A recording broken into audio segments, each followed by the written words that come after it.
Respirations are satisfactory, and until the governor is fully recovered from the anesthesia. In other words, he's fully conscious, responding rationally to questions.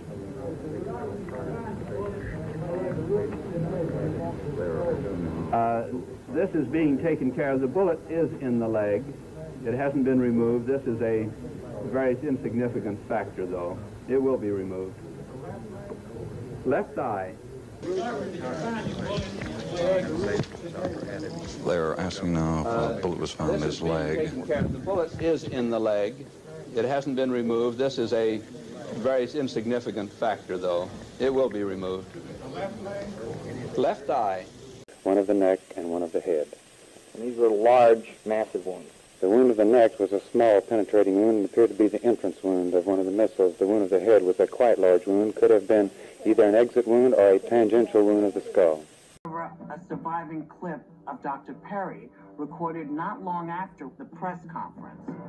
Arriving at the emergency room, Dr. Perry placed a tube in President Tracy to assist his breathing. There was a neck wound anteriorly and a large wound of his head in the right posterior area.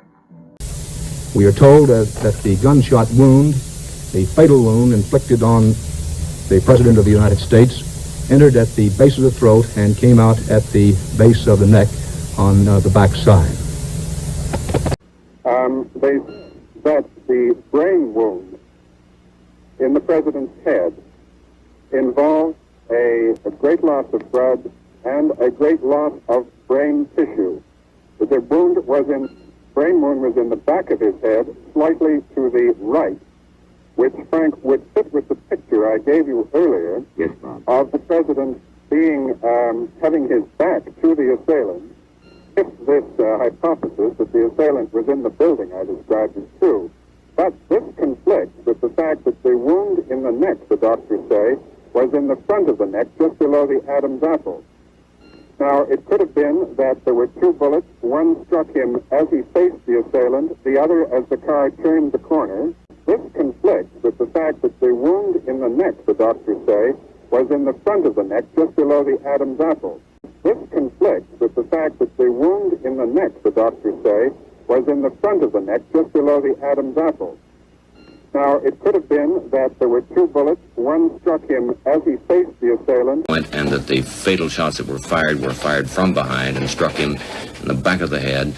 And then incongruously, some way, another bullet struck him in the front of the neck. And then incongruously.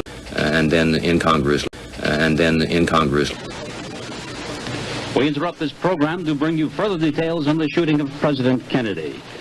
After the shots were fired and the president was seen to slump over and Governor Connolly was hit, the motorcade sped on toward the hospital. It took them perhaps 5 minutes to reach the ambulance entrance of the hospitals. Reporters there say the president was lying flat on his face in the car. A man and woman were seen scrambling on the upper level of a walkway overlooking the underpass from which they believe the shots were fired.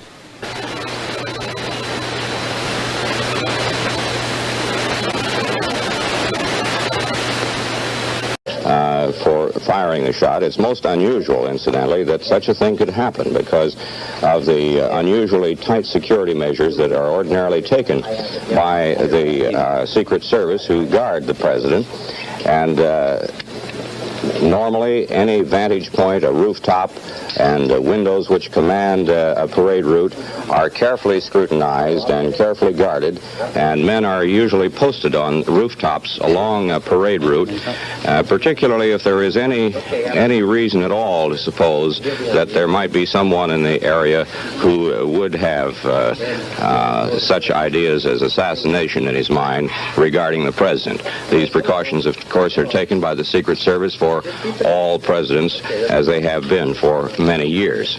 I don't know how long the other man has worked. What type of establishment? How Oswald got to the other side of town? Is there anything that can come up of that?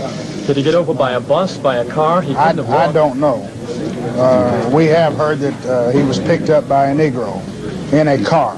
That is not confirmed? No, it's not confirmed as far as I know. Are you looking for the Negro? We would like to know about him. If this is so, we would certainly like to find him. Chief Curry, could you detail for us what led you to Oswald? There indeed is a connection between Jack Ruby and Lee Oswald, and that in some manner of speaking, Oswald's murder was to shut him up.